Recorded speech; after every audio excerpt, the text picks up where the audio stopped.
I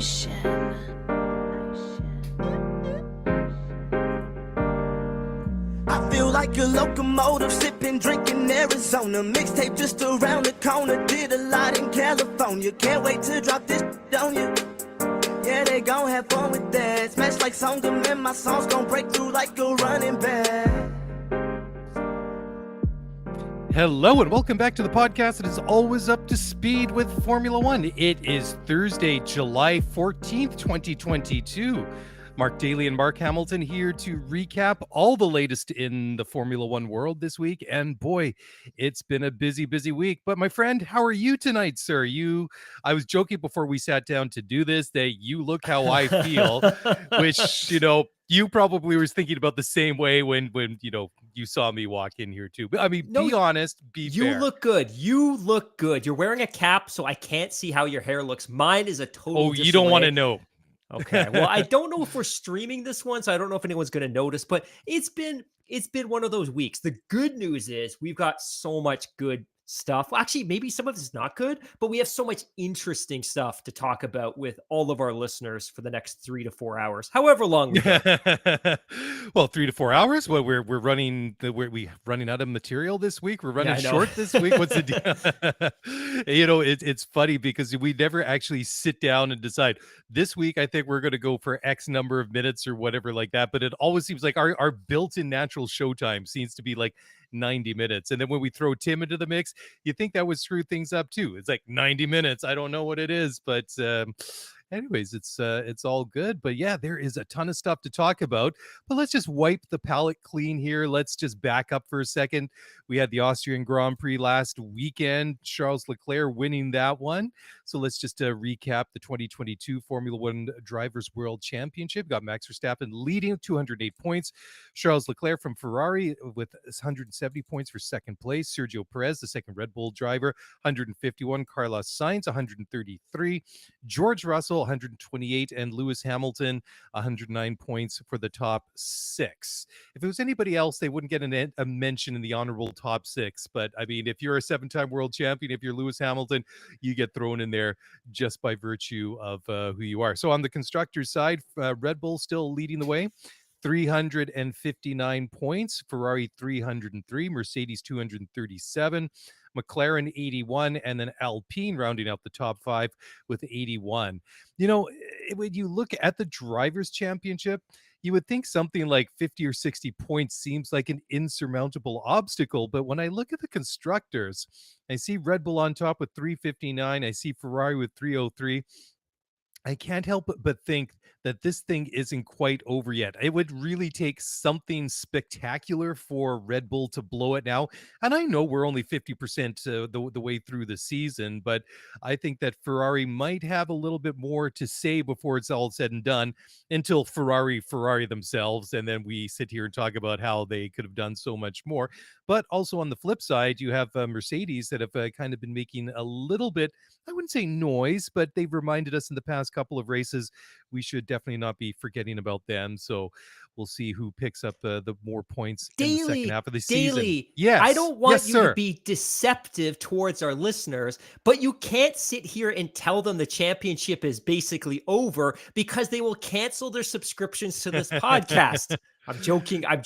That's always my fear, right? Is I look at the standings, I look at the championships, and I start to do that math in my head. It's just like, are we getting to that point? So when Ferrari's successful, I get really excited because we effectively extend the championship by a week or two every time Ferrari does well and Red Bull and Max Verstappen has a less than stellar weekend. So again, we don't want to be deceptive, but I will be very open with the fact that I don't necessarily have a dog in the race that is the 2022 championship. I just want to see it. And I said this last year 1,000 times. I want to see it go down to the last lap of the last race of the season. Ideally, I don't want a race director to dictate the outcome once again, but I would like to see it go down to the last weekend. Are you teasing at some of our show fodder for this week by like rehashing and dragging up Abu Dhabi from last year?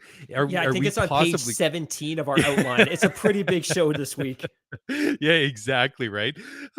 Shout out to a couple of people in the live chat, Daniel, Alex, and Connie. all checking in. Hi, guys. Nice to see you, quote unquote. Awesome to see some of you checking in this evening. So let's dive right into it, Mark. First one, this is kind of a funny, kind of a weird one, but I guess it kind of makes sense. So BMW is going to charge monthly fee to access heated seats in their vehicles in some countries. Now, I guess that kind of makes sense if you live in a country where heated seats are a bonus, and where we live, that's obviously a nice perk to have in the winter. I must admit, I like having the heated seats in my car. I even like them in the summer too. You know, you get out of the office, or you sometimes your back's a little bit tight, turn on those seated heated seats. What, I can't even pronounce it anymore. Told you this has been a long week. Those heated seats, and then kind of like makes you feel good. But this is kind of interesting. So in Austria, the UK, South Africa, New Zealand, BMW owners can pay up to $19 Canadian to $23 per month to access front heated seats, or pay up to $500 to $540 Canadian to have it enabled permanently in those vehicles. So the hardware that is required for the seats is already installed in the vehicle, but purchasing the feature through BMW's Connected Drive store unlocks the feature for users through a digital update. So this is kind of neat, but I kind of see that they're almost taking like the sort of Apple model of like in-app purchases. You get like an app or a game or something like that. You're sitting here, do people still Candy Crush? I don't know if Candy Crush is still a thing, but you can get all these different things after the fact. Or like Strava, like for cycling is one. You can get the base Strava app, and then you can buy all the add-ons afterwards. But I've never heard of it in a car before. But then again, I'm hopelessly out of touch with most things, but this is kind of neat, but kind of weird at the same time. Your thoughts, Mark? Neat. Okay, so I'm going to go in a different angle. And I should just remind you, because I think you may have skipped the 7 other laundry items for the introduction of the show. Did I? We can always some good circle back stuff in there. Okay, as long as you promise we will. So I think this is horrendous. I think this is terrible. And it's something that the video game industry has embraced over the last decades, this concept of you pay for the game, $50, $80, $100. And then there are microtransactions and there are loot boxes. The video game industry has found ways to monetize video games in ways that the video game industry founders could never have imagined.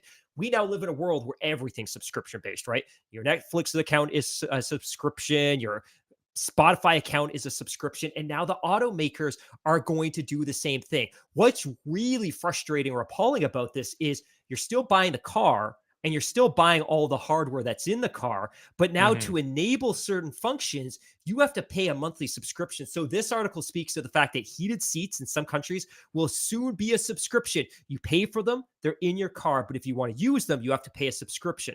Now, there's some other things that are being considered here as well. I'm just going to quote here. Other features available as a monthly subscription include automatic high beam assist, heated steering wheels, adaptive cruise control with lane keep assist, and the built-in dash camera. The price of these range from anywhere from $15 to $54 a month to unlock those functions. Last year in Canada, BMW actually tried charging a subscription to unlock CarPlay within the in-car entertainment system. So if you have an iPhone, you could plug it in, but if you wanted to use the CarPlay feature, which everybody wants, you had to pay a subscription to do that. There was a massive consumer outcry and they backed down. But this is terrifying. Imagine buying a $50,000 or $60,000 car and then potentially paying $300 or $400 in monthly subscriptions to unlock hardware that you've already paid for. It's crazy. Yeah, I mean, now that I think about it, it's really not cool, because I started thinking about all the other subscriptions I have. I got the F1 TV Pro, and then to watch English Premier League, I've got like DAZN, which I paid like $150 for, and they lost the rights to EPL. That's now going over to Fubo TV, which I can now, I think, subscribe to through my cable provider, which is TELUS here. And so it doesn't seem like much. I think it's like $675 per month, or starting at, so God only knows where that's going to end up by the time you get everything you want. Then on top of that, if I want to watch the Tour de France, which is on right now, and cycling in general, there's GCN Plus, which runs at about $11 per month, or 100 and something per year if you drop it all at once. But then if you want to watch the tour itself, that's on Flow Bikes, which is another premium subscription, which runs at about 175 Canadian per year. It's just like, we're almost getting subscribed to death. It's crazy. So I'm going to walk back those comments. It's kind of neat the technology is there, but now I think more about it, it's kind of, It's being used in an evil, yeah, evil way. Now, I evil should, way. full disclosure, my actual day job is principally developing and launching subscription-based services. So I am Boo. intimately no, so the ones, and full disclosure, the ones that we produce and sell, I buy, I own. I think they're fantastic, but I feel like a little bit of transparency is due. Again, we are not paying or charging customers to unlock features of their computers or their TVs. Mhm. We're paying them for really great service, or charging them for really great services. But in this case, the BMW example, horrendous. And if it's successful, even if they get traction, expect to see every manufacturer doing it. In fact, I think Yeah. Toyota, actually the same article here says BMW isn't the only automaker that has locked away features behind a paywall. In late 2021, Toyota had announced that owners in the US wouldn't be able to use remote start with their key fob unless they paid an $8 per month subscription. So it's not just BMW, my friend. Well, I should just let people know that there is now, if you want to listen to the second half of this show, you're going to have to subscribe. So, that's like, I don't It's even know that how you could do subscription that we alluded to earlier. That's right. But hey, you're right. I did jump ahead on the schedule. There was some really important updates that I did walk right past without even noticing. So apologies for that, because those were your things. I know you wanted to give an update on the Scuderia F1 Fantasy League. Unfortunately, they're running like a Windows 3.1 based website or something. So their site is Yep. down. Yep. Sorry So about that, unfortunately, guys. yeah, we won't be able to do that. But you had a couple really worthwhile and very important things to tell everyone about. So I'm going to shut up now, which I should have done like minutes ago, and No, it's good. It's do good, man. your So first thing, kudos to you. Last Saturday, we had the opportunity to sit down with Aston Martin Formula One and driver ambassador Jessica Hawkins. You did that interview on very short notice. You did a fantastic Yes, job. And it was thank one of you. those interviews that's particularly challenging because she's on site at a Grand Prix with all the noise and buzz that's happening around her. You don't have her Yep. as captive. And when we typically do interviews, the subject is captive. They're sitting down, they've made Hmm. time, they're in a podcast studio, or they're sitting in their apartment at home. So I think you did a great job. And there were some really interesting things that I learned from that podcast that I thought was really interesting. And one of them I should just add is, even for Jessica, and we talk so much about how young drivers have challenges recruiting sponsors and accruing the funds necessary to compete. I thought it was incredibly interesting when she was talking about the fact that, like, look, there's a lot of young drivers that test all off season. She's like, I don't get to test at all off season. So some really cool revelations. And if you haven't heard Hmm. that interview, go and check it out. Kudos to Aston Martin for helping us arrange that. A couple of other quick things I want to put on the list today. Marshall reached out earlier today, reminded us that this weekend is the Toronto Indy. This is the first time it's been held in 3 races. And he let me know something that I didn't know about. Free Fan Friday at the Toronto Indy for fans that show up to the compound, to the racetrack. If they make a donation to Make-A-Wish Canada upon entry, they'll be granted free admission for the day. That enables them to walk around the track, climb into the grandstands, watch the free practice session. Really, really, really cool. And Make-A-Wish has managed to raise $820,000 in recent years as a byproduct of this. And then finally, one other really cool thing to look forward to. Obviously, the summer break is coming up. It's not a summer break for us, but that's a cool thing because we've lined up some really cool interviews. We will be interviewing Steph Wentworth of Formula One. She has been in the paddock and on the track at a number of races doing coverage for Formula One, for Liberty. Very, very cool. I've known her for years. She does fantastic analysis and she has a really cool YouTube channel. Excited about that. Trey Kirby of the No Dunks and the No Breaks podcast on The Athletic. We'll be sitting down with him on July 27th for an interview. I'm particularly interested in this one because one of the podcasts he's on is the first podcast I listened to in a really meaningful way going back to 2007. So he's on the No Dunks podcast, which was previously The Starters, on TNT, which was previously TBJ, on The Score in Canada. Super excited to sit down with Trey. And then this is a huge one as well because I'm a huge Grantland fan, a huge Ringer fan, and a big Bill Simmons fan. Kevin Clark will be sitting down with us potentially the last week of August to talk Formula One. So we've got some big interviews coming up. So to Steph Wentworth, Trey Kirby, Kevin Clark, thank you all in advance for making time for us. We really appreciate it here on the Skid Area F1 podcast. Yeah, absolutely. Those are going to be awesome. Looking forward to hearing those ones. And I just wanted to just circle back and just quickly talk about Jessica, because I thought it was very interesting, because there were some of those similar stories and similar themes that had come up with some of the other drivers that you've interviewed in your interview series over the past 6 to 8 months. So it's not just a North America thing. It seems to be a global thing. And unfortunately, it seems to be a lot about the female drivers as well. So it just sort of pops up over and over again. But I just want to talk about like how impressed I was with Jessica. Not only was she extremely fun and fascinating and interesting to talk to, she was such a pro, because as you heard towards the end of that interview, we had like 20 minutes to do this thing. It was all one take. We didn't get any chance to do it over again. And then I think the Porsche Super Cup, or whatever is called, started up, and it got really loud. So I was sitting here with the benefit of having noise canceling headphones. I had my mic. It's quiet. It was 4:30 in the morning here on the West Coast in the Pacific time zone. It's like 1 o'clock or 2 o'clock, whatever it was, there at the Red Bull Ring. She was in a motorhome. She had no microphone, no headset, and full credit to her, when those noisy cars kept going around the track there, she had to lean right in and literally put her head up against the speakers on the whatever it was, a laptop, a Mac, whatever it was, to hear what I was saying. And she did not miss a thing. She answered everything like it was, we were sitting down, across a table from one another, just having a casual chat. I have nothing but good things to say about her. And I'm just really, really, really impressed. So that was really, really cool. And like you said, big thanks to Aston Martin for help setting that one up. That So theme, by the way, that you're yeah. speaking to, that common thread amongst all these drivers, whether it was Amber Balkin or Matt Clark or Megan Gilch, Oh yeah, Mac that as well. Yep. that common thread is securing funding to be able to go and race. And Amber talked about the fact that 99% of her time is spent courting and recruiting and working with sponsors to get the funding to go racing. And Max spoke Yep. about the fact that there's been times that he's gone scrounging for used tires. And even Megan, I once said, hey, good luck this weekend. You're going to be racing at Brands Hatch. She's like, not if I don't get the funding. And it's incredible. And the other thing about the Megan thing too is the Megan connection actually helped us coordinate the Jessica interview, because of course, Megan, who is an aeronautical engineering student at London College in the UK, is actually going to be an engineering intern at Aston Martin this fall. So really great connection to develop there. Please go. I interrupted. Yeah, no, it's all good.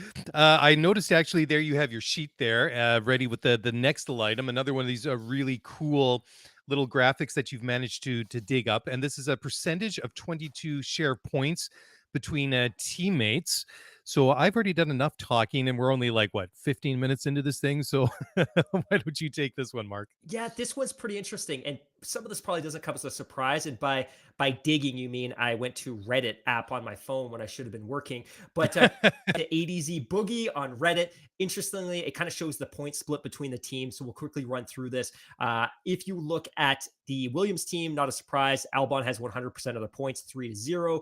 Bottas leads his rookie teammate 46-5.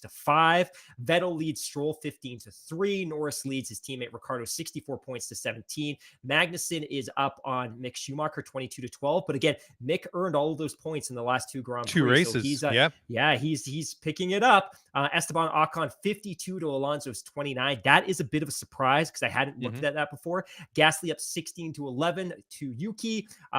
Verstappen is up 208 to 151 against Perez. Leclerc's up 170 to 133 to Carlos Sainz. And then George Russell up 128 to 109 to Hamilton. And of course, Hamilton's now secured 3 straight podiums. So he's starting to close that delta. Did you want to take the next one? I just want to stick on this one for a second, because not only is ADZ Boogie put down that comparison, kind of like the points compared from teammate to teammate, he's also done a really good job, because he's put into context what percent of the points that represents, right? So if you look at the McLaren, Norris has 64, Ricciardo has 17. So Lando scored 79% of McLaren's points. But where I think it gets really interesting is if you look at the top 3 teams, Red Bull, Ferrari, and Mercedes, you have Verstappen 208, 151 for Perez. Leclerc has 170 compared to 133 for Carlos Sainz.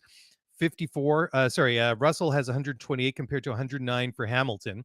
When we break it down into percentages, 58-42 for in the Red Bull team, Verstappen versus Perez.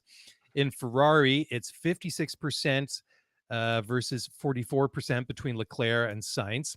At Mercedes, it is 54% versus 46% for Lewis Hamilton. So there's differences, obviously, in the drivers and the constructors' championships, but when you consolidate all those points and put them all together, the ratios of which those number one drivers in those teams are scoring their points are fairly consistent. But I mean, you can look at that. Okay, Verstappen, arguably the number one driver at Red Bull. Ferrari, that's still a question. And Mercedes, the number one driver would be Lewis Hamilton. So, maybe me saying the number one driver is, scoring the majority of the points isn't really isn't entirely correct. But I think that is very, very fascinating. Those deltas relatively within those three teams are very, very similar within 4 percentage points at the very, very most. All right. So the next one, this is very, very interesting as well. Damage costs for 2022 so far. So leading the way, and this comes at Formula_ stat analysis. Number one is Williams with $4 million, Haas 3.4, Aston Martin 3.33 million, Mercedes 3.29 million. Alpine 3.02 million, Alfa Romeo 2.87 million, Ferrari 2.65 million, McLaren 1.34 million. Where did I go? Red Bull 1.24 million and Alpha Tauri 1.14 million in damage costs this year. And I think that is a fascinating statistic, especially when you look at the Red Bulls, because they had some very, very notable DNFs and mechanical problems right in the first couple of races of the year. But when you look at that repair bill, it only adds up to $1.25 million, and Mercedes is more than double that. One of their direct rivals, Ferrari, despite all the problems they have or have been having, their repair bill comes in at $2.65 million. But Williams, where the hell did that come from? $4 million. I know that they've had some big moments, but wow.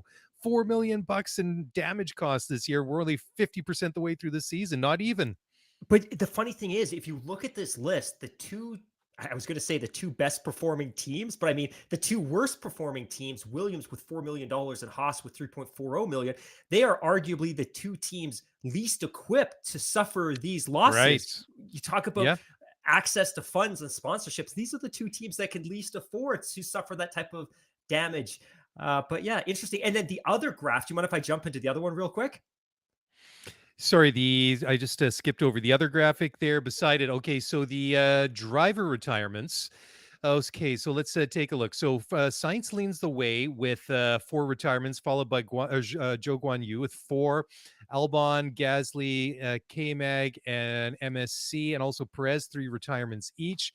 Alonso, Bottas, Latifi, and Charles, and Yuki, and Verstappen, and Vettel all have 2.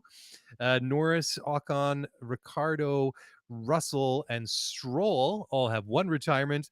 And the only guy to finish every lap of every race in the 2022 Formula One World Championship thus far is Lewis Hamilton. So 24 retirements are a result of technical failures. 18 of those retirements are due to accidents. Again, this is a very, very interesting statistics, and that comes courtesy of at F1_charts if you want to check that one out. Anything, what stands out for you the most, sir? I think the ratio of technical to actual crash damage is a little bit different than I would expect, but I think part of that is probably driven by the fact that the teams are still adjusting to the new regulations. I think what we can probably anticipate is that technical failures or power unit failures should largely evaporate in the next couple of years because teams will no longer be iterating on the design. So hopefully those solidified concepts will become more reliable. I would expect that come 2026, we will see some really significant reliability and technical issues in the first half, the first full season. 2 other things before we jump into the stories, a couple of other things I want to touch on real quick. These were tweets from Adam Stern. So Adam Stern here at ESPN2 earned an 0.58 rating and 1 million viewers for Sunday's F1 race in Austria, up from 950K viewers for last year's second race at the Red Bull Ring, which was the closest in calendar date to this year's race. That's the most viewed race from Austria on record. So again, ratings continue to get really strong, which is good because ESPN appears to be locking it for a couple of years. And then another one that I thought was really fascinating because I didn't know this brand had any relevance at all, let alone the money to partner with a big team like McLaren. But McLaren F1 has hit a new deal with, and guys, listeners, keep me honest. I haven't owned any products from this company in 20 years. I don't know how to say this, but McLaren has a new deal with LA-based K-Swiss to become an official partner of the team, and the shoemaker will create new footwear and apparel collections for the team and its fans. So, Micah, you and I were talking the other day about LRG slipping into irrelevance. I thought this company no longer existed, but apparently they still have the money to partner with McLaren. That's actually amazing because, like you say, I don't think I've ever owned anything by them. I've always kind of been like a Nike kind of person, but that's amazing that number one, they're around and they're relevant and they got the money to partner with McLaren. So I mean that's a big score for them. That's Totally. well done to K Swiss. Okay, let's take a break here because we got more McLaren stuff to talk about. Get a drink, get some popcorn, get comfortable. This is going to take a while to get through, and we'll do so in just a moment. So don't go away. We'll be back after a very short break. So don't go away.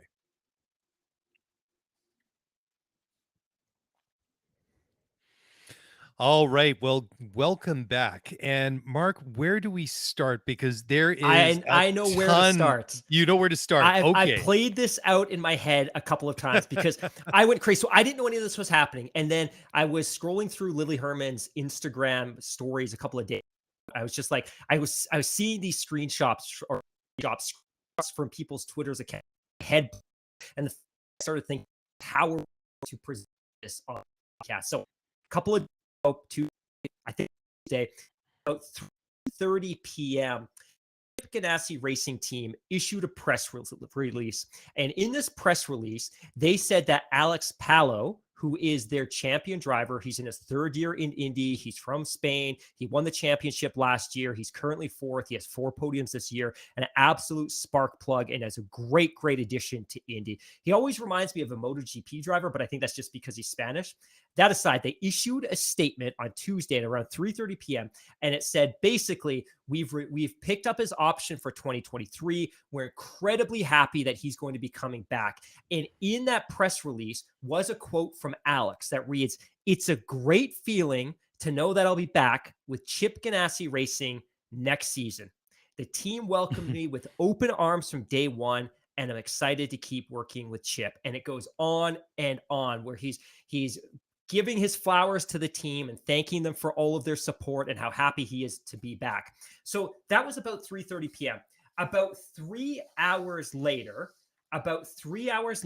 he tweets himself, and he tweets this: "I have recently learned from the media that this afternoon, without my approval, Chip Ganassi Racing issued a press release announcing that I would be driving with CGR in 2023. Even more surprising was that CGR's press release included a quote, which did not come from me, the one I just read.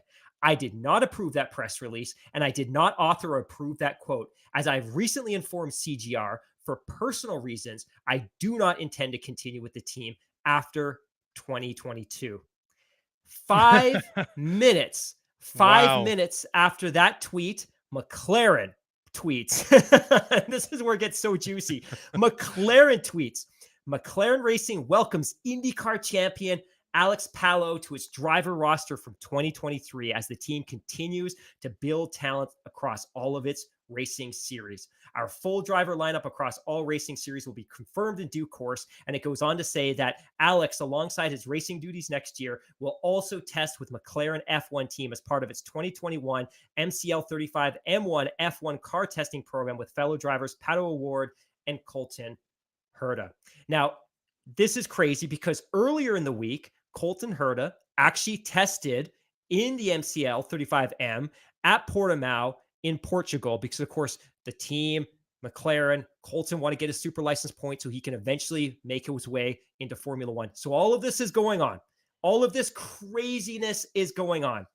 And then, to top it all off, Daniel Ricciardo then tweets. Well, he doesn't tweet. He puts up a statement on Instagram saying, "I am committed to McLaren until the end of next year, and I am not walking away from the sport. I appreciate it hasn't always been easy, but who wants easy anyways?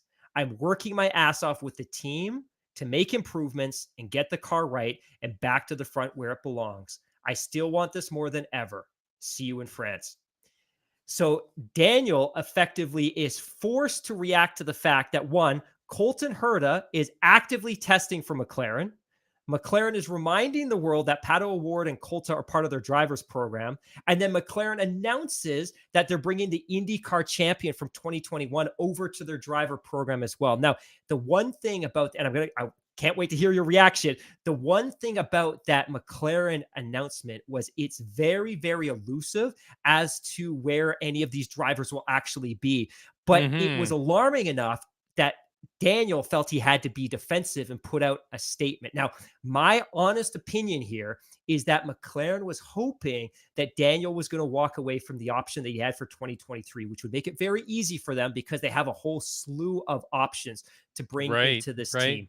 Now, where it gets even more juicy, and I promise I'm almost done, is Australian Mark Webber, who has an F1 talent management team called Jam Management. Mark Webber has been lobbying McLaren to sign one of his clients, Oscar Piastri, who is also an Australian driver. He has been lobbying McLaren to drop Daniel Ricciardo and sign Piastri for 2023. Now, people had assumed he was going to go to Williams. That hasn't materialized yet. And it looks like it's because his manager, his agent, Mark Webber, is trying to shop for a better deal. So that was 10 minutes, but holy moly, it's been a busy week in Formula One. Man, oh man, oh man. I don't even know where to start with this one. So where does this all go back? So did like I say, I don't even know where to start. So okay, so this was all started off by an announcement by Chip Ganassi Racing. What is the status with Chip Ganassi? Did they clarify? Did they walk anything back? I mean, I can see getting a little bit trigger happy and maybe tweeting out or making a press release about a deal that maybe they thought was going to get done that doesn't happen. Okay, I can see that happening. But this phantom statement from Palu that didn't actually come from him came from who knows? It was channeled from aliens or something and just ended up in that statement. What is the latest? Did they clarify anything? Because I mean that is kind of like what it all set off because everybody's reacting so they to did. that, right? Okay. They did, and they've basically reaffirmed that he is under contract to that team for 2023. They're standing their ground, and they have provided no clarity, and they have not responded to Alex's comment other than to reinforce that they believe he's under contract for 2023. So you effectively have two teams that are arguing that he's under contract to them. That's interesting. So methinks lawyers are going to get involved because obvious statement of the evening, but obviously to me it seems that his contract must be worded in such a way that two different parties are interpreting it in two different ways, and both of them think that they are correct in their interpretation. Alex and thinking that he can walk away from this thing at the end of the year, and CGR thinking, you're not going anywhere. You're going to be driving for Chip Ganassi Racing next year, so you're not going anywhere, my friend. But wow, that's just crazy. I mean, that in itself, I mean, the whole phantom statement is another one, but then the whole reaction, just McLaren shortly thereafter making that, tweeting something out that he's joining, he's going to be testing, the whole Ricciardo thing, and then the whole Webber thing. That's crazy. I didn't even realize that Mark Webber had his own driver agency. I'm not even going to lie. I did not know either. Yeah. I really did not know that he was involved in that. I know that Piastri obviously has been a name that has been thrown out there a lot over the past year to 18 months, I'm kind of guessing. I mean, it's not like he's completely new to the scene. I mean, he's been linked to Formula one way or another for at least, I would say this time last year, probably even a little bit longer. But now it's kind of taken a bit of a different twist to it with Mark apparently lobbying McLaren to dump Danny Ricciardo. It's like, wow, that's I mean, I would not be I shouldn't say I'm surprised to hear that, because I'm sure that sort of stuff goes on all the time, not just in Formula One, but in sports in general, when you have agents lobbying coaches and GMs and God only knows who to try and get their property, their talent into whatever sport it might be. So that really isn't too much of a surprise. But yeah, I mean, those comments from Danny Ricciardo, it's just like he must have had like a text from somebody's like, dude, you got to say something like right now. Get off your bike, get out of the pool, get out of the bathtub, the shower, whatever. You need to do this right now. It's just like it's just such a bizarre situation. It's incredible. I mean, we're used to seeing strange things happening in Formula One and strange things happening in motorsport. I just don't recall anything even close to this in the past. Yeah, I neither do I. And I think part of this is really accelerated by social media. I think 15, 20 years Sure. ago, Alex wouldn't have been able to get onto social media and immediately dispute that media statement from Chip Ganassi. So that plays a role here, but at the same time, Daniel wouldn't himself have been able to defend his position so quickly. I think it's really peculiar, and I really want to know what that relationship is like right now between Zach and Daniel behind closed doors. Like I gotta think, and I'll give Zach Brown the benefit of the doubt that he's a professional and they are Mhm. legitimately doing everything they can to make Daniel successful in that car, but he's inadvertently or unintentionally damaging the reputation of the team, and he's damaging his own personal reputation despite building up a decade of really great equity as being a great sportsman and a really talented driver. And obviously last year was an anomaly. Last year's struggles have certainly continued over. But what we do know is that his contract runs through 2023, but 2023 is a driver option. And I've said this before, Formula One does not have a collective bargaining agreement. There is no organizational body that can lobby on behalf of the driver. So the reality is that if he struggles through the end of this year, that's a personal services contract. McLaren can just pay it out. They can pay Mhm. him off. So I think from Daniel's perspective, he did the right thing here, which is he's not going to roll over and take it. I have a contract. It is my seat, and I'm going to do everything I can to retain it. But it also Sure. puts Zach on the back foot because you have to think that McLaren's like, you know what? If he continues to struggle, maybe he opts out. We don't have to look like the bad guy, and we can slide in one of these talented youngsters that we're stacking up on in our effectively in our minor league system.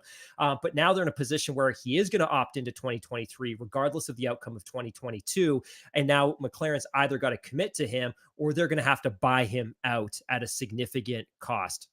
Yeah, it's just an incredible situation, and I mean, we're in the part of the year that is the silly season, anyways, when Yeah. it comes to drivers and contracts and all this sort of stuff. But this is, silly even for silly season. But I think it would be a little bit we'd be derelict of duty if we just didn't also address Colton Herta's test in the car, the Oh, MCL. good call. Good Yeah, call. because there was a couple of good quotes in here on the racedash.com, and Colton had to say, quote, it was a lot of fun, great 2 days getting acclimated to the car, which is obviously quite a bit different to what I'm used to driving, a little bit of a different driving style, but the engineers were very helpful getting me up to speed. And what a car to drive. It's really special not only to have a first test in a Formula One car, but a race winning Formula One car is even cooler. It was a great opportunity for me. I have to thank Mr. Seidel, McLaren team principal, and Zach Brown, and everybody for allowing me to borrow their car for the last 2 days. So just to put it all together, Colton had 162 laps, 750K or 466 miles around the Portimao circuit. And so that's basically 2.5 race distances. And he tried out several different types of the Pirelli tire compound. So very, very cool. And, Colton's a guy that we've been watching for a while, not only his career in IndyCar, but just those links, these sort of tenuous links to Formula One. So it's finally starting to come to fruition. So at least from a testing point of view. So let's see where it goes from here. Okay, have we tied this one all together We're now? done. We're done. We We're can move done. on to Okay. something else. Okay, well, something else, and this one is by no means done. So apparently, Honda is admitting that the door isn't quite closed on a potential return to Formula One. I don't know. It's funny because it seems like ever since they announced, when was it, beginning of last year, that they were going to be leave Formula One at the end of 21, and then they were going to be in the support role for 22, and then it's just like, talk about imprecise language around things like that. Honda, I mean, they're really, really confusing me and a lot of different people. Anyways, they have not ruled out a full return to Formula One somewhere down the road. Take it away from there, Mark. Motorsport.com report that senior Honda staff, including Honda CEO Toshihiro Mibe, Chairman Seiji Kurayashi, Honda Racing Corporation President Koji Watanabe, and Director Yusaki Asaki were all in attendance at last weekend's Austrian Grand Prix. The report from motorsport.com reveals that Watanabe has not ruled out a return to the top flight of motorsports. And I quote here, Formula One is the top motorsports category, so we are always watching what is happening in the Formula One world.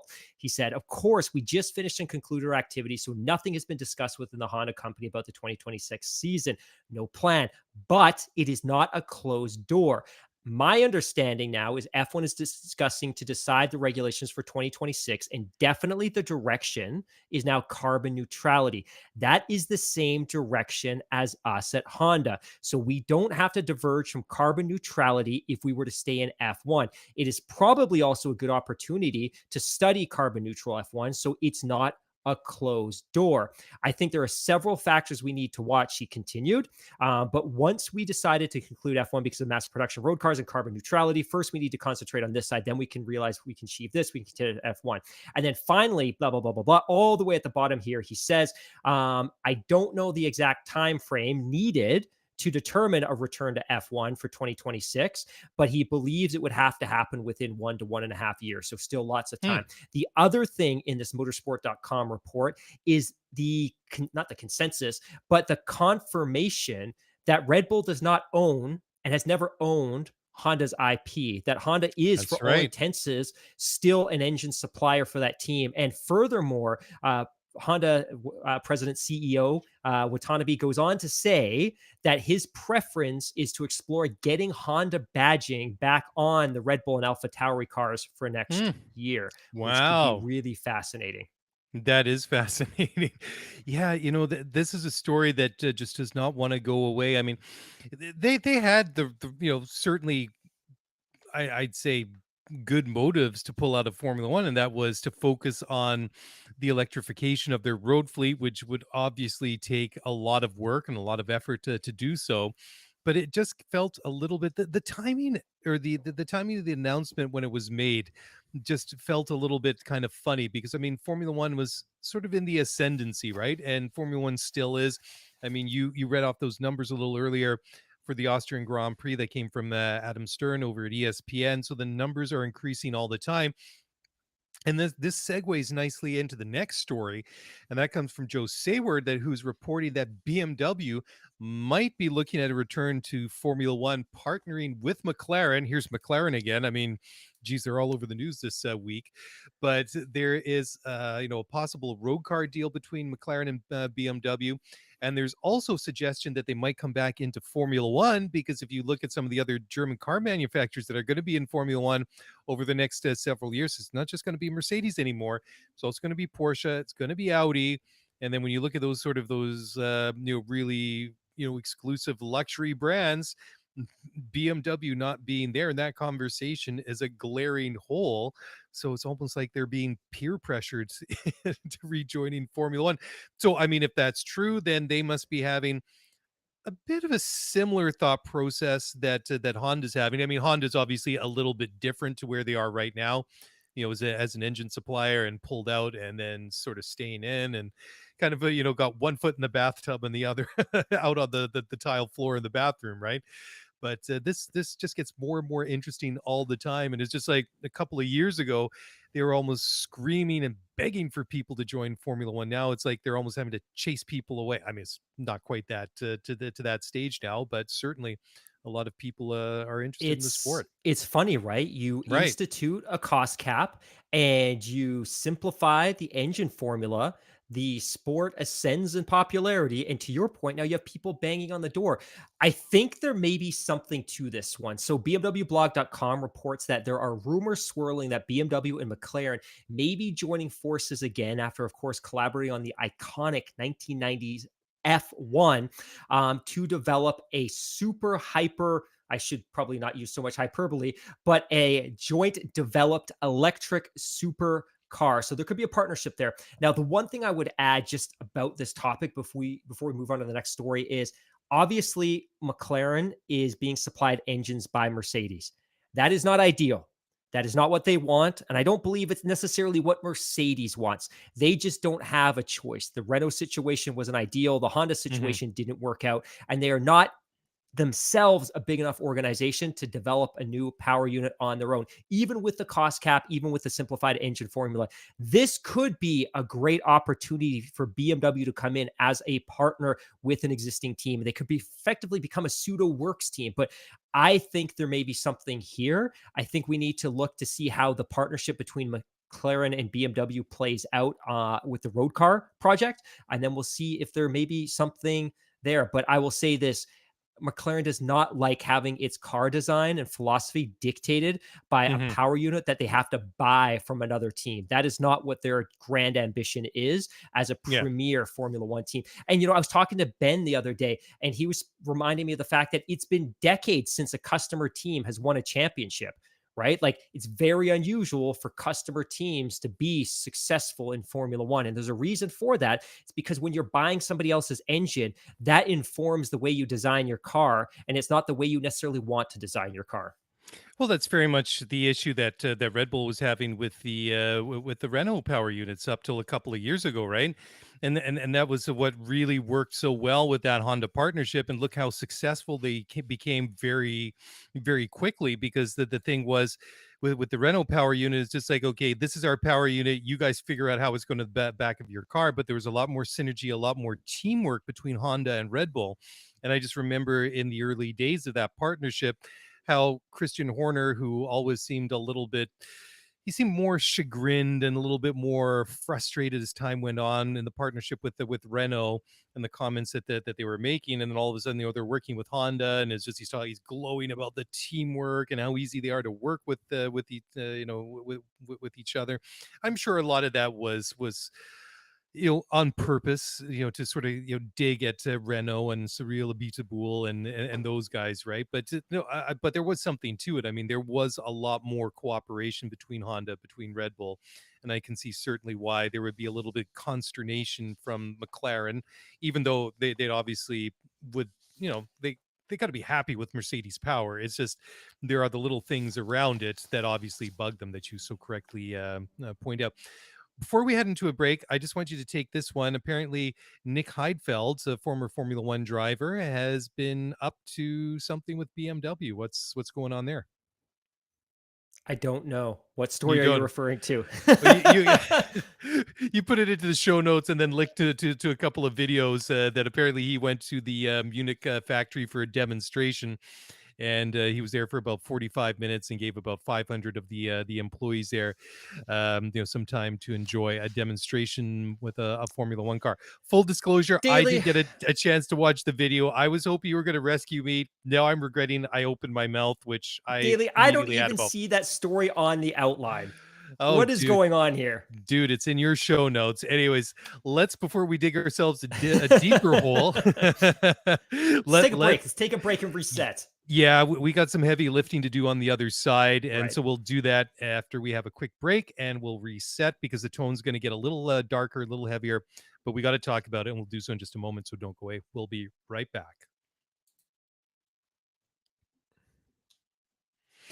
Okay, welcome back to the show. And yes, it is time to dive into some heavier topics, not something that I particularly enjoy talking about or necessarily want to talk about.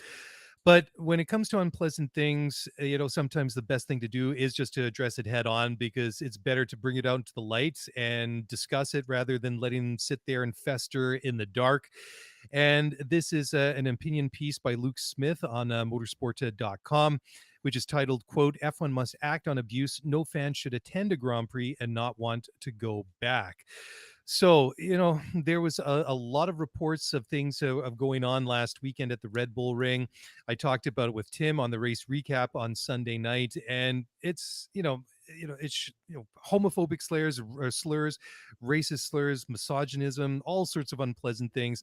And sure, you can not want to go back to a Grand Prix because you went to a Grand Prix and you just decided it wasn't for you, but you should not be put in the position that you've been, subjected to horrible abuse and torments by obviously a very, very small minority of people. I mean, 99.99999% of people know racism is wrong. We know that homophobia is wrong, and transphobia and misogyny, etc. We all know that. Unfortunately, there are still bad actors out there that insist on partaking in these antisocial and idiotic behaviors, and it's just unacceptable. Like Tim and I talked about, ban them for life if you can figure out who they are and make sure that they don't show up again. I don't know how you do it, but the thing is, if we don't talk about it and other people doing podcasts don't talk about it, or people in the media don't talk about it, it's not going to become an issue. It is an issue. We need to talk about it and clearly state what our expectations are, what is over the line. And behavior like that has no place in Formula One. It has no place anywhere in civilized society, and it is just unacceptable. And I'm really distressed that it happened at the Red Bull Ring. Apparently, it's not the only instance that this year and at other places. I guess that shouldn't be a surprise. But, quite frankly, if you're not outraged or upset about this, then, I don't know what to say about that, because you should be. Yeah, and I completely agree with your philosophy on talking about this. And we need to continue talking about it, because if this is kept in the dark, it is kept in the shadows, you normalize this kind of behavior. We need to identify, and we need to shame, and we need to ban these people from these events, and ultimately shame on the organizers of the Austrian Grand Prix. And I'm just going to read a quote here, because friend of the show, Elizabeth Blackstock, was actually at the Austrian Grand Prix in 2015. And I'm just going to quote something she wrote in Jalopnik this week. And I quote, "I attended the Austrian Grand Prix in 2015, where I camped with a group of people who all identified as women. And the problem was evident even back then. While I had a wonderful time with my friends, these reports on social media made me look at bad experiences, recall some of the more negative encounters I had that I mostly tried to ignore. The biggest one, during our first day there, I knew that going to the bathroom alone was probably going to be a bad call. As I took the short hike from our tent to the bathroom, groups of men would holler at me as I passed by." Now, I had no idea what they're saying, since my grasp of the German language leaves a lot to be desired. So it was a little easier for me to ignore, but I started going to the bathroom in pairs just in case. Now, in the past, people have actually reached out to me and they say, "We're going to our first Grand Prix. Where should we go? What should we consider? Is it safe?" And I've always said, yeah, of course, it's beautifully safe. It's wonderfully safe. This isn't European football circa 1988, or in some countries, 2020, unfortunately. But I've always encouraged people to go, because my experiences at the tracks and the events that I've been to have been wonderfully inclusive. But that's not to say that there aren't places where that isn't the experience. And I think what we saw and what was reported, widely reported, is atrocious. And I think the only other thing I'll add is, if you are there and you're seeing this happen and you're not calling it out, you're part of the problem. And again, I never want to encourage people to be confrontational. I don't want them to create conflict. But if you're not calling it out, you're not going to security, you're not reporting it, you're not trying to support the people that are a subject of this, that's appalling. And I read comments from people that were sitting in grandstands, and as young girls and young women would walk by the front of the grandstand, the entire grandstand would holler, or sections of the grandstand, I should say, were hollering absolutely horrendous things at these women. And these people are reporting this, but they're not necessarily saying or doing anything about this. And I, by no means, trying to victim blame. I just think if I'm sitting next to or standing next to somebody that's conducting themselves like this, I don't think I could tolerate that. I think I would either go to security or would try to address it without being overly confrontational. But this is atrocious. I'm glad it's been identified, and hopefully it continues to be highlighted when it does occur. Now, I'd also seen a couple of people on social media and in the press indicate that, hey, as a consequence of what happened in Austria, assuming these were all Max fans, which I don't believe was the case, and I think it would be very difficult to identify that that was the case, that we should cancel Zandvoort, or we should run Zandvoort without fans. My sense is it needs to be the responsibility of the individual race organizers to officiate the behavior of the fans attending their race. Zandvoort is not consequential to what happened in Austria. What happened in Austria is consequential to the race organizers in Austria, and it needs to be incumbent on them to make sure that this can be an inclusive atmosphere and that this never happens again. Yeah, 100%, right? And just one comment there. I mean, it's one thing to hear that behavior and to call people out, but and not to, like you say, to victim blame. I mean, it can be intimidating. Like if there's like That's large sure. groups of people that are harassing and making comments, I've read them. I've seen it, like some of the stuff that's, people have talked about.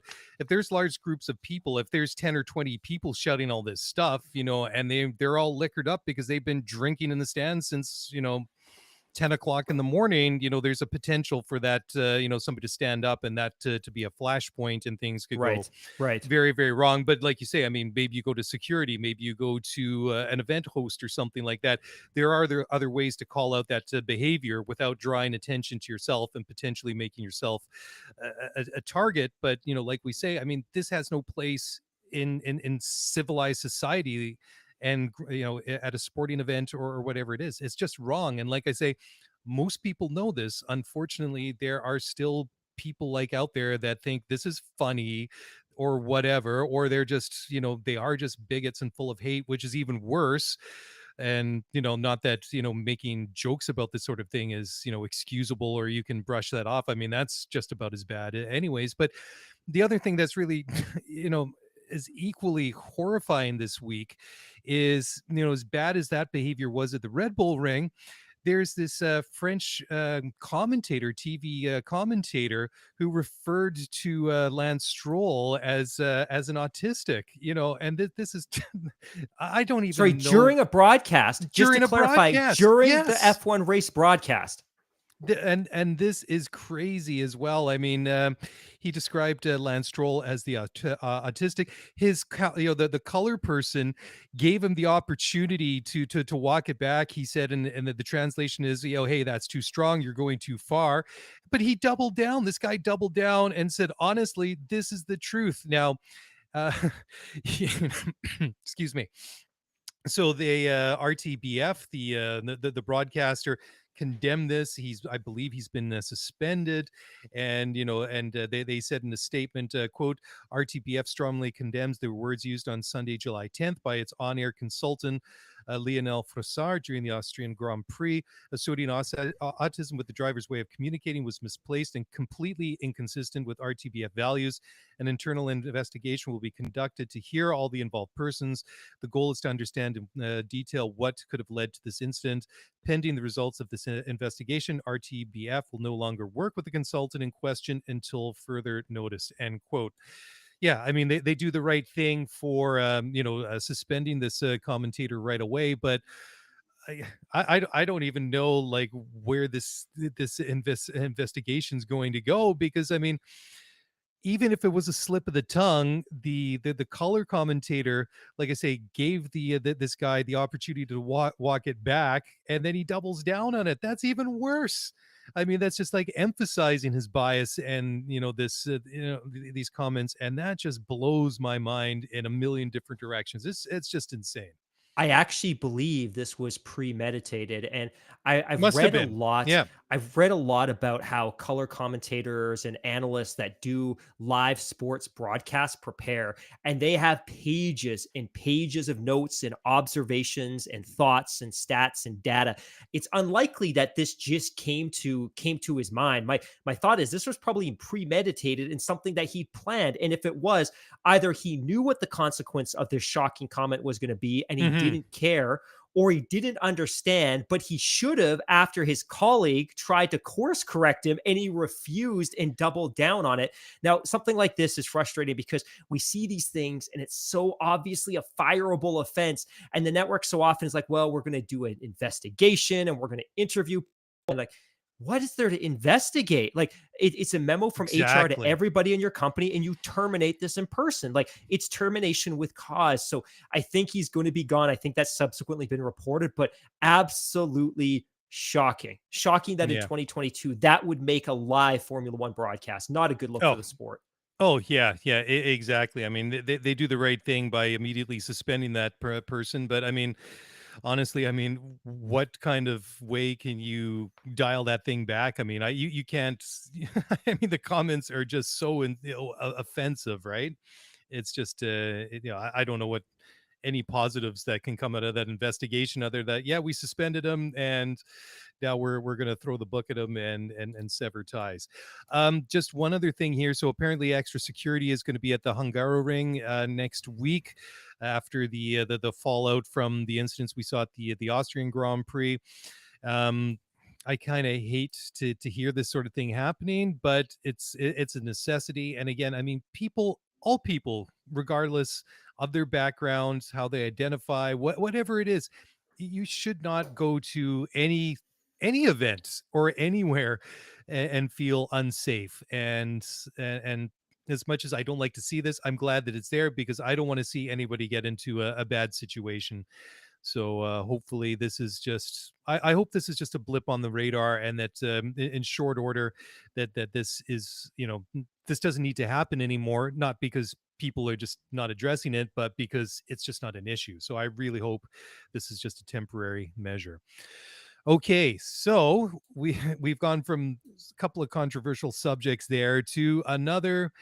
This is a controversial subject now, and this might be kind of a triggering topic for some people. I mean, especially for those people who are fans of Lewis Hamilton. And it's obviously going back and talking about the fact that Michael Massey, the former race director at Formula One, has now left the FIA, and this has been confirmed by the governing body. He was removed after the that debacle, that whole scenario that went down with the safety cars and the restart at the Abu Dhabi Grand Prix. Obviously a lot of people, I think, have a pretty legit claim to make that that Lewis was robbed of that race and that championship. I mean, I you could twist it any way that you want, but the fact of the matter is, even the best of circumstances, what Michael Massey did to restart that race was unusual, unorthodox, was bizarre, and the outcome decided a world championship. So there's that. Yeah, and I'm going to sigh a little bit because both you and I predicted, as did a lot of our listeners, that this was coming. I think Yeah. from an optics perspective, the FIA PR, the Formula One PR probably got together and they recognized that to have fired him 5 or 6 or 7 months ago probably would have been too on the nose and would simply have validated the suspicions that everybody had at the time, that championship was hijacked by human error, quote unquote human error, because that's what was ultimately in the FIA report. And I think it was incumbent upon them to buy some time and put some space between his departure from the FIA and the events of Abu Dhabi in the middle of December in 2021. And I think that's what happened here. And I don't think he was contributing to the FIA in a meaningful way. I think he was being paid his salary. And there was probably a consensus that he would depart the organization 6 or 7 months later. And I think that's exactly what we're seeing now. And you're right that I feel like sometimes I've made a little bit of peace with what we saw that weekend. And again, F1's an entertainment product. There are far more important things happening in the world that's worth getting upset about. But obviously, we were all so emotionally invested in that championship, and it literally came down to the last lap of the last race. And then that was the outcome. And I don't think it was what any of us wanted to see. And I think even most Red Bull fans would say that in their heart of heart, they would prefer to have seen Max win under other circumstances. But that was it. And again, the FIA ultimately determined that human error led to the outcome of the 2021 championship, and we live with it.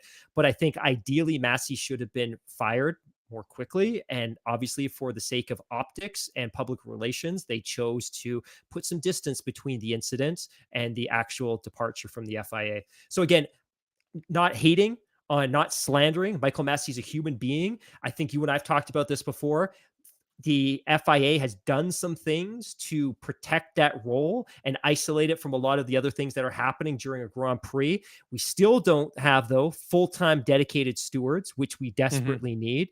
And there's still countless other things they can do from an infrastructure perspective. So again, I feel Michael Massey wasn't necessarily set up to be successful. Again, it was human error, and we move on. But he's left the FIA and he's left the sport. Yeah. I mean, as much as you say, yeah, at the end of the day, it is a sporting event, it is an escape for a lot of us, but there is something to say about the integrity of the sport, the institution, for sure. Yeah. Yeah. I mean, otherwise, it just becomes like, like pro wrestling, right? And you have to wonder about it. So Yeah, yeah.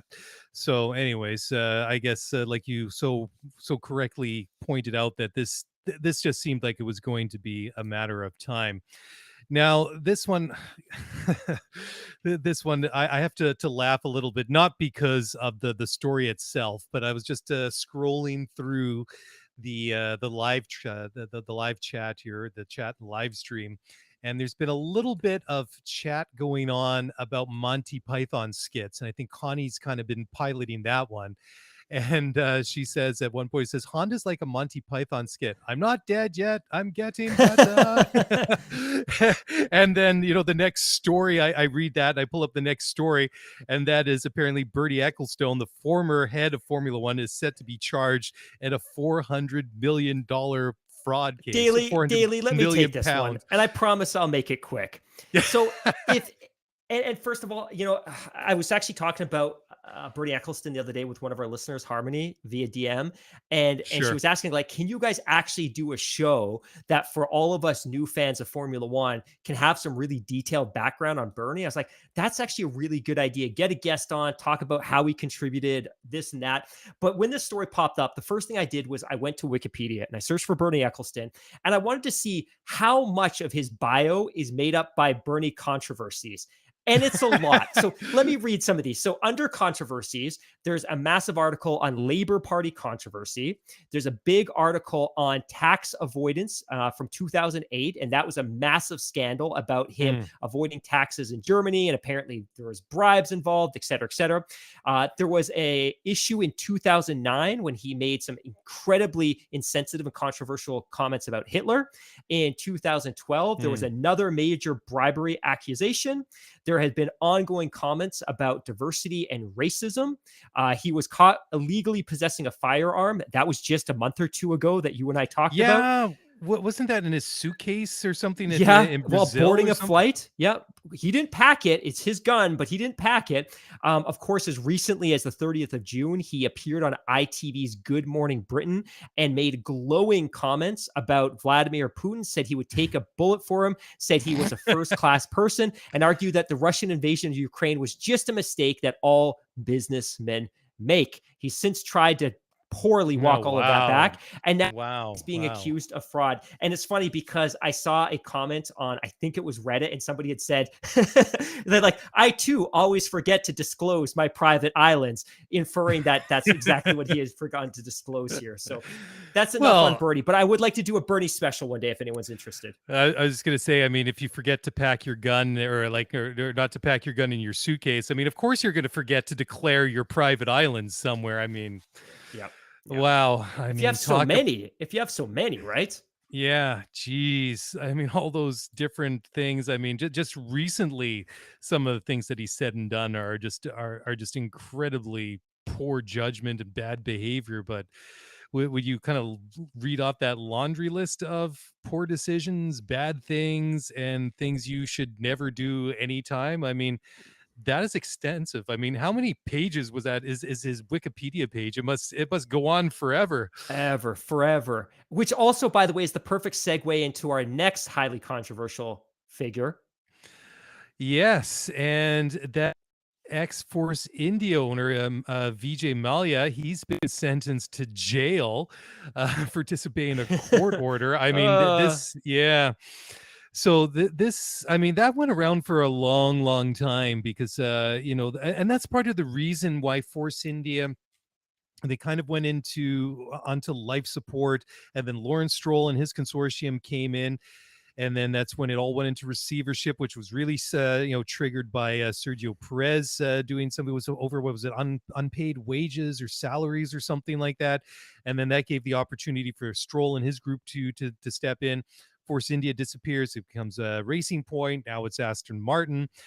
Anyways, to kind of recap here, Mallya moved from India to London in 2016. He denied he was fleeing India following a failure to pay debts, which totaled in excess of 840 million pounds. I'll just say that again, 840 million pounds. And that is just that's a huge amount of money. So previously, India tried to extradite him back so he could face charges, including fraud back in India. And this is all in regards to alleged financial irregularities at Kingfisher Airlines. So he lost an appeal at the High Court in London, and he is still believed to be residing somewhere in the English capital. So again, again. I have VJ's Wikipedia page up.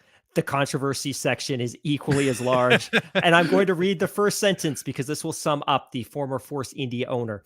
Once called the king of good times due to his extravagant lifestyle, Malia and his companies have been embroiled in financial scandals and controversies since 2012.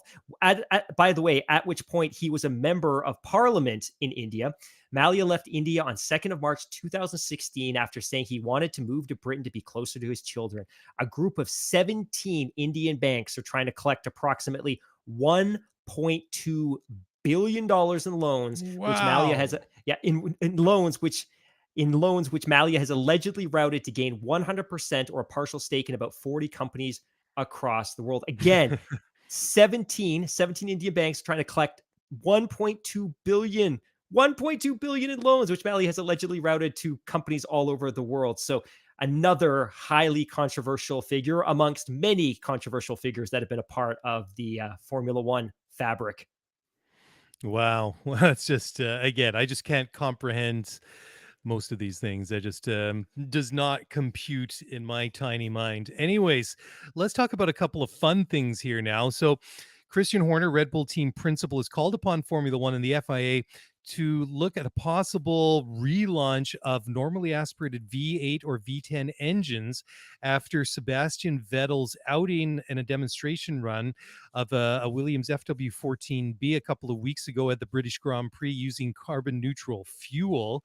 And this is really, really exciting because, I mean, number one, that's one of my most favorite cars of all time, that had a Renault V10 in the back of it. And this is really cool because this is something that we've been talking about for a while. The possibility of more exotic, hybrid, sustainable fuels, carbon neutral fuels, and things like that. Mark, I know that you're passionate about these sorts of things. You like talking about them. Do you want to take this one, or is this going to be like the Nick Heidfeld story before the before the I'm last break? prepared for this one. Stop it. Oh, I'm horrible. Dude, I still can't find the Nick Heidfeld thing anywhere. I don't know how I injected that into your outline. I think this is a fun thing to talk about. It's never going to happen. The super compact, lightweight 1.6 liter V6 turbo that we have now is an ideal power plant for a turbo hybrid power unit. It's fun to talk about V8s. It's fun to talk about V10s. They would be a marketing nightmare for Formula One. You can't talk about sustainability. And even if you're able to generate similar thermal efficiency and displacement efficiencies with one of those big engines, which wouldn't be possible, it's a marketing nightmare. Major brands are dropping V10s and V8s like crazy. To put one into a Formula One car creates a disconnect between the road relevancy of what the manufacturers are building and what we're seeing on a Formula One track. So it's fun to talk about. I love to see Formula One drivers take out these old cars. It's not coming back to Formula One. Yeah, I must admit that I love those old engines, but it was such a difference between the normally aspirated engines and the turbo hybrid engines, the power units that we have now, because I always had this bad habit of going to races and sitting there with friends in the stands and not putting my earplugs in. And as soon as that race would start and the field would go by, your eardrums would literally begin to rupture. I mean, it just wasn't loud. It was painfully loud. So I mean, you'd be reaching for those like 25 cents little foam rubber earplugs to put in your ears as soon as possible. And then we went to Spain in 2014, so the first year of the V6 turbo hybrid engines. And I had like one of these little, you get them at the tracks, and they're on a little lanyard. There's like a little plastic case. You got the earplugs in them. And I had a set with me that weekend. So did my wife. I never took them out the entire weekend. I mean, the engines now, I mean, they're awesome technology. The sound has increased a little bit. They're still not anywhere close to what they used to be. Do we have to go back to it? Yeah, of course. There's a lot of sentimental reasons for wanting to do so. I mean, That's number one, it's just sentimental. Yeah, I mean, it's cool. It's like going to see like performance aircraft of any kind. It doesn't matter if it's like a military aircraft or a very big airliner or something like that. It's just something like hearing them, feeling them, experience them, and it isn't quite the same as it used to be back in the normally aspirated days. But embrace these new engines for what they are. They're unique. They're cool in their own way, and I think it's a good thing that they've been flexing on the fact that they've had this turbo hybrid power for almost a decade now. And yeah, I'd love to see it, but you know what? It's not going to happen. And at least, you do have the archives on F1 TV. You still have YouTube. If you want to get your fix, go look it up on YouTube, engage the headphones, and you'll still get a pretty good idea of what they were like. Okay, a couple of quick hits here. First of all, Laurent Rossi says that an Alpine customer team in 2024 is possible. This is an interesting one because formerly when Cyril Abiteboul was the big, the big cheese, they had Honcho, whatever you want to call him, at would have been Renault. He was a little bit indifferent to the fact of having Renault customer teams.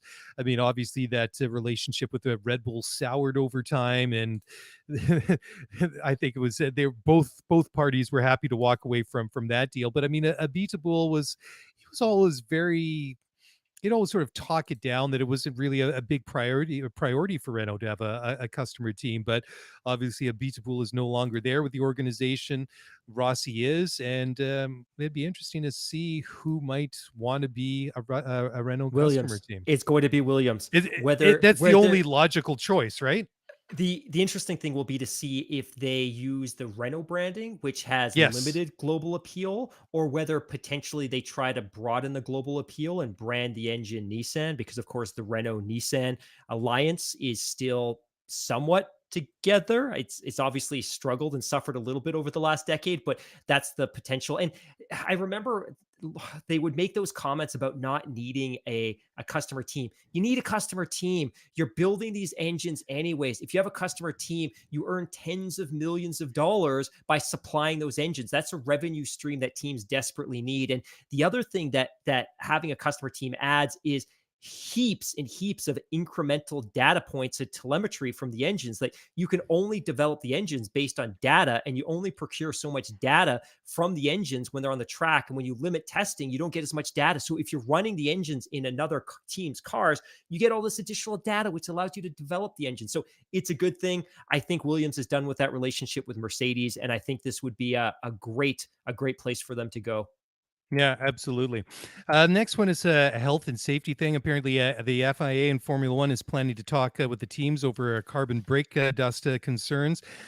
Four-time world champion Sebastian Vettel believes it's time to change brake duct rules this year because there's been complaints from him and also from other drivers like Valtteri Bottas, who are concerned about breathing in brake dust from the carbon brake pads and everything like that that go into the car. I mean, amazing technology. You can take a Formula One car and basically bring it from a dead stop from 200 miles an hour in the space of 150 meters. It does kick up a lot of brake dust. The drivers are concerned about the health implication. Bottas has even said he's sneezed out black particulates after races, and I can't imagine that Super would be scary very good stuff. Yeah, totally. You certainly, you don't see it on a TV broadcast, but if you're close to the track and you see one of these cars absolutely screaming down in the corner and they jump on the brake, you can see the cloud of brake dust. And this is highly toxic material. And when it's a road car, oftentimes if you go and wash your road car, when you're cleaning your wheels, it's oftentimes the brake dust that's attached to them. So you're scrubbing it off, and you typically want to use gloves because it's pretty toxic and you definitely don't want to breathe any of this in. In Formula One, you jump on your brakes, the pads grind into the discs, and a certain amount of that material poofs away, but it goes directly into the lungs of the drivers. And I actually have a story here that was linked to from Reddit, but this is from crash.net from 23rd of June, 2005. And it reads, a recent routine operation for Formula One driver Mika Salo has left the FIA with the job of determining just how much danger the current breed of carbon brakes are putting drivers in. So he had a recent routine, this article says, a recent routine operation for former Formula One driver Mika Salo has left the FIA with the job of determining how much danger there is. He had a routine operation, and during that operation, the doctors discovered that his lungs were full of carbon, brake, disc, and pad material. Good Lord. Very, very, very scary.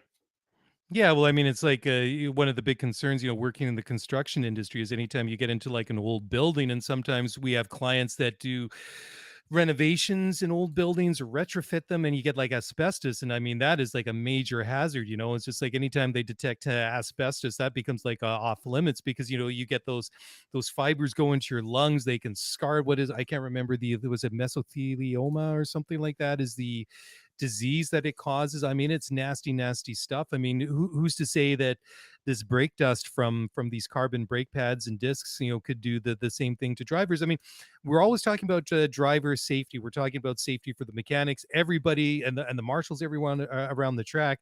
And it's not just to do with things like obviously survival cells and halos, but these other things that aren't immediately as maybe top of the list health and safety concerns. But that is, to hear that recollection and that story from Mika Salo, that's frightening. That's scary stuff, man.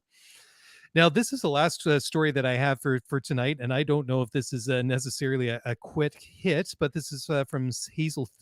Yeah, how can you tell we're getting to the end of the show? I almost cannot pronounce easy to pronounce names. Anyways, this comes from ESPN.com, written by Hazel Southwell, and it's titled "Is Formula E in Crisis Amid a Manufacturer Exodus and Rival F1's Booming Popularity?" So that is a very, very interesting question to ask, because we've, yeah, I guess it's peaks and valleys, it's ebbs and flows, because I guess you could make some of the same arguments in the past for Formula One, where you had like a lot of the big manufacturers coming and then going, then a lot of them surfaced in Formula E. Then some of them have recently been pulling out of Formula E, saying, well, we've basically achieved everything here that we set out to do, and now we're looking for other challenges. But I think this is an interesting question to ask. What's your take on that, Mark? Well, for starters, super happy to see Hazel still writing about Formula E. It's her passion, and she's been doing it full time for a couple of years now. I think it's a championship that is not necessarily equitable to write about because the viewership base isn't big enough, but it is an interesting topic. And I think sometimes we get criticized because we don't talk enough about Indy and we don't talk enough about Formula E. But quite frankly, given the frequency that we do our shows, Formula One keeps us super, super busy. And I think you and I would probably prefer not to talk about championships that we're not super totally invested in. I was very excited for Formula E this year. And this is speaking from a personal note. My wife and I, we bought tickets to the Formula E event that was going to happen in Vancouver. The event fell apart. The organizer vanished from the face of the planet, and we've lost our money. So that leaves a little bit of a bad taste in my mouth. I would like to see, and I'm going to use my platform here, FIA, you sanction that race organizer. They're gone with our money. You need to make those ticket holders whole. You vouched for their legitimacy when you gave them the event. That said, there is an event in New York that is a fantastic add to their calendar. A couple of great friends of the show, Bird, Lily, they're both going to be there. I hope you guys have a fantastic time, and I hope the weather's super cool. For both of you who have witnessed Formula One live, it'll be neat that you'll be able to draw that comp between the two of them. Formula E cars with groove tires on a street course versus a Formula One car with slick tires on a dedicated circuit. Super cool, super excited, and I hope you both send me lots of photos. But that said, I think this is an interesting article, and it kind of speaks to the fact that there has been a lot of transition in the sport, manufacturers coming and manufacturers going. But one of the things that she notes is, look, the budget cap in Formula E is $15 million. It's not a big investment for a team to come, and it's not a big investment for a team to go. And if they want to come, it's not a ton of cost to set up shop in Formula E. Now, we are seeing Mercedes leave. They've sold their entire operation to McLaren, as Hazel states. They are going to keep everyone but the drivers, including the factory, the cars, the tools, everything. Audi is leaving, and also BMW is leaving. When BMW left, this is what I thought was a little bit alarming. Their quote, "We've exhausted exhausted the opportunities for this form of technology transfer, meaning that they got into Formula E because they wanted to have the ability to innovate and develop technologies that they could incorporate into the road cars. BMW's criticism of Formula E is it's too much of a spec series and they don't get the opportunity to innovate, to which the FIA and Formula E will say, look, the only reason we can keep that series solvent and financially stable is by having a really strict cost cap and making it a spec series. So there's kind of this kind of ongoing tug of war between the two, but I still think Formula E has a ton of upside, and hopefully it benefits from the craze in Formula One that Indy's starting to see. But I'm still a little bit sour about the fact that Vancouver fell off the calendar. And I think that's a bad look for the FIA. And I think it's a bad luck for Formula E. And hopefully they have a great event in New York and we can kind of move beyond the disappointment that was Vancouver. Yeah, totally. Just a couple of things there that I kind of picked up on. I think it was interesting, how you kind of explained that a little bit more about BMW's departure from Formula E, that they learned everything that they could just because of the nature of being such a spec series. Because when you kind of think about it, I mean, I know that the connection between Formula One and this trickle down road technology, this road relevance is it's tenuous at best, right? But I mean, we have seen some things developed in Formula One, like traction control and ABS and these semi-automatic paddle shift, which a lot of cars have nowadays, right? I mean, so there is the trickle down effect, but it's interesting because they're still innovating on engines. Sure, I mean it's the power units are not just an internal combustion engine anymore. It is plus all these other things like your MGUHs, your MGUKs, the battery, all these cool components that go on. I mean, it's been an iterative there we go, got it out eventually, process, and they're still innovating on the technology all around the car. So I can understand why they would cap it in Formula E. It's just unfortunate that this is some of the feedback that they're getting. It's like, yeah, it's good to have like a spec series, but it's almost too far the other way. It's like you have to give us that freedom to innovate, and it's just like they should try and move that line a little bit further towards. They just got to strike that balance, which I realize is not an easy thing to do, especially when it comes to costs and money and everything like that, and kind of goes back to the discussion we were having a little bit earlier about the cost cap in Formula One. But I don't know, Mark. I think we managed to do it. Did we get through everything that we wanted? I mean, this is your chance now, my friend, to speak now or forever hold your peace, because I was so pumped up off the beginning of the show here that I walked over like a whole bunch of things. Oh, the one thing did you talk about the merch? No, I think that was the one thing. So two other quick stories. I'm not even going to touch on these. I'll just read the titles. Apple TV Plus has signed up to produce a series about Ferrari from the producers of Peaky Blinders. And Robert Schwartzman completed 100, now rocking the Israeli flag because, of course, he can't drive under the Russian flag. Robert Schwartzman completed 130 laps of Mugello in an SF21. His neck must be very, very sore. That is a very challenging Formula One track. Just on the merch piece. So I think we found a supplier. I'm going to put up a poll in the near future because what I'd like to do is maybe one or two different colors of hoodie, either black or navy blue. I'll get a sense of whether people want a choice. And if they do, then we'll produce in both. The look is going to be, we already have a typeface. You can see it in our logo, that really classy Scuderia F1 with the really light podcast below it. That is going to be embroidered across the chest of the hoodie. On the sleeve, we'll have an embroidered maple leaf, a small one, just kind of as a subtle call out to us. And then potentially silk screened on the back or on one of the shoulders will be in cursive writing, always up to speed with Formula One, which is, of course, our slogan. And it'll be kind of fun because anyone wearing this is probably a big F1 fan. It will apply to them as well and have kind of a double meaning. But the front will be embroidered. The maple leaf will be embroidered. If we can get the always up to speed with F1 embroidered as well, we will, depending on cost. And it's going to be a champion template. So it's not going to be a really fancy custom cut, custom manufactured piece of textile, but it will be a high quality, heavy stock champion hoodie. And hopefully we'll be able to start delivering these just in time for the winter. Oh man, you just gave me a very, very hard choice to make between navy blue and black. I love the navy blue, but as you can tell right now, I'm wearing a black t-shirt. I got a black ball cap on. black just tends to be one of my go-to. Well, black isn't technically a color, is it? But this is gonna be a tough call. I like both of those choices. So, anyways, cool. I can't wait to see those rolls off. Last thing, follow us on Twitter at F1 Pod. For everybody that has recently given us for everyone that is recently giving us a rating or review on Apple Podcasts and Spotify, thank you. Normally, we get a couple of written reviews a week. We get really excited. We screenshot them and share them with each other. Recently, we got an avalanche of reviews, like probably 10 or 11 in a really short period of time. They're honest, they're articulate, they're insightful. Thank you, everybody. And thank you to everyone else that sends us feedback. But I cannot stress enough how much that rating on Spotify and the ratings and the reviews on Apple Podcasts help us. So if you enjoy the show, if you enjoy what we do, please give us a rating and a review.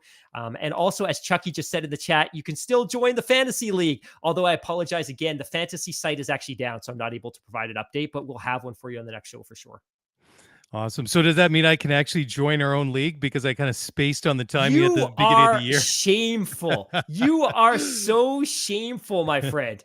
I'm surprised you even have an F1 TV Pro subscription. Do you even watch the races? No, I'm joking. I know you watch No, the I races. don't actually. I just rely completely on your very articulate and very dense and very detailed race recaps. I'm like, hey, I don't need to watch this stuff anymore because I know Hammy's going to come up with a great recap. But at least you show up for the recap. I didn't even show up to the last couple. So I appreciate you always taking the charge. Cool, man. It's all good. Well, that's it. Well, thank you so much for again. It's always enjoyable to sit down with you on a Thursday night and do this. And big thanks to everybody that's in the live chat on the live stream tonight on YouTube. And thank you to all of you for downloading and listening to the show. And on behalf of myself and Mr. Mark Hamilton, thank you for your time this week. You can give us a follow on Twitter at scooteryf1pod@gmail.com. If you want to tweet us, you can send us a tweet at scooteryf1pod. And that's it. That's a wrap. Have a great weekend, guys. We'll be back in a